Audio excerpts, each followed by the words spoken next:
What I get from you, and we'll talk about Lula later, but what I get from you is a real sense of frustration that you had 2 terms in the presidential office and you were not able to change the political culture. You're right. In the case, why? Why in the did case you of fail? political culture, you are right.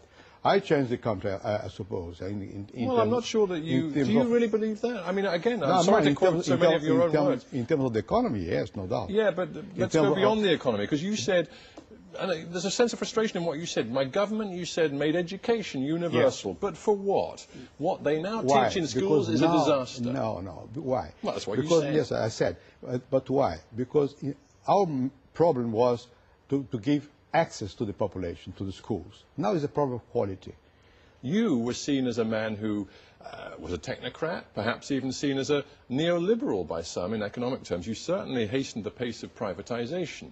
And yet, for all of your structural economic reforms, you couldn't solve the problem of the 2 Brazils. That is, the middle class and the successful upper class in Brazil, who are a very tiny minority, and then the vast numbers, the millions and millions of Brazilians who live in poverty. And you couldn't, for all of your reforms, tackle that problem of poverty. You are wrong. Sorry. Because I started, not me, even before, but anyhow, we started a program of transformations in Brazil, and the results are coming. I give you the last result. Last result was about the reduction of poverty. The poverty reduction was very impressive in Brazil. Basically, from 1995 on up to today, the poverty line was 40%, now it's about 28%. But Mr. Cardoso, if I may interrupt, many Brazilians will say, actually, poverty reduction became much more successful and speeded up after you left office and after Lula came into power, because Lula spent much more money on social programs, including the very well-known Bolsa Familia, which has lifted millions of people from abject poverty. No, I agree with you, but I started. So the change of the Brazilian situation started with the stabilization program during the government of President Itamar Franco. All right, well whoever takes the credit. All social programs started in my government and have been, they are better off now because it's normal that. Are you now, reflecting on what happened in your presidency and also under Lula, are you now saying that actually I've learned there are limits to market economics as applied to a country like Brazil? You can take privatization and neoliberalism too far. Let me see. I never was a new liberal, to start with. I'm in favor of the market economy, but I'm also in favor of a very active action by government, by the state. I decided not to privatize some enterprise, meanwhile I decided to privatize others. I agree with you, but I started. So the change of the Brazilian situation started with the stabilization program during the government of President Itamar Franco. All right, well whoever takes the credit. And all social programs started in my government and have been, they are better off now because it's normal that.